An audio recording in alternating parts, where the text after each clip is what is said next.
खईरा जनशक्ति उच्च माध्यमिक विद्यालयर वार्षिक क्रीड़ा उद्यापित हो जाइछि। नुआपड़ा जिला बोडेन ब्लॉक खईरा जनशक्ति उच्च माध्यमिक विद्यालयर वार्षिक क्रीड़ा बुधवार दिन आरंभ हो शुक्रवार दिन उद्यापित हो जाइछि।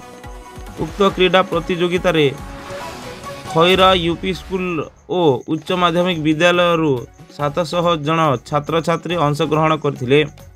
एथिरे उच्चडिया, लंबडिया, shot put, javelin throw, big six throw, music chair, 100, 200, 400, 800 और 1500 मीटर दौड़ प्रतियोगिता अनुष्ठित होइथिला।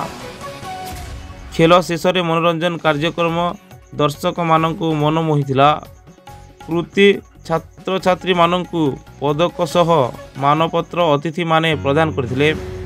अनुष्ठानर प्रिंसिपाल अंतराम मेहर तत्वावधान में आज अतिथि भाव में सरपंच कैलाश दल, मदन मोहन प्रधानी, महेंद्र बाग, हेमंत माझी, सांबादिक जगतराम दंडसेना और उपेंद्र बाग, गिरधारी दल, कर्ण कैवर्त, डमरुधर माझी प्रमुख मंचासीन थाई पुरस्कार वितरण करथिले।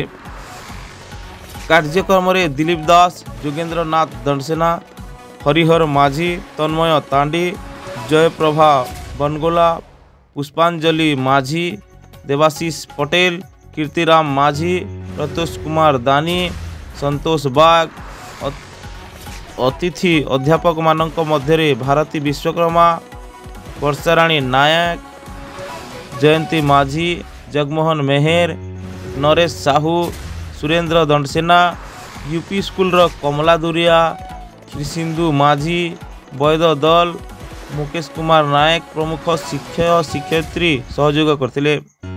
हरिहर साहू मंच परिचालना करी समस्त अतिथि मानकु धन्यवाद अर्पण करथिले।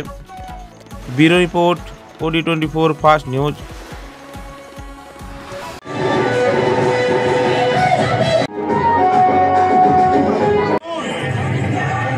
एमिति लेटेस्ट न्यूज गुड़िक देखिबा पई आम OD24 फास्ट न्यूज चैनल को सब्सक्राइब करंतु। पाखरे थिबा बेल घंटी को बजाई दियंतु, कारण प्रथमे न्यूज आपण ही देखि परिबे। जदि न्यूज गुड़िक भल लागुची तारे लाइक कमेंट करी निज सांग साथी को शेयर करि दियंतु।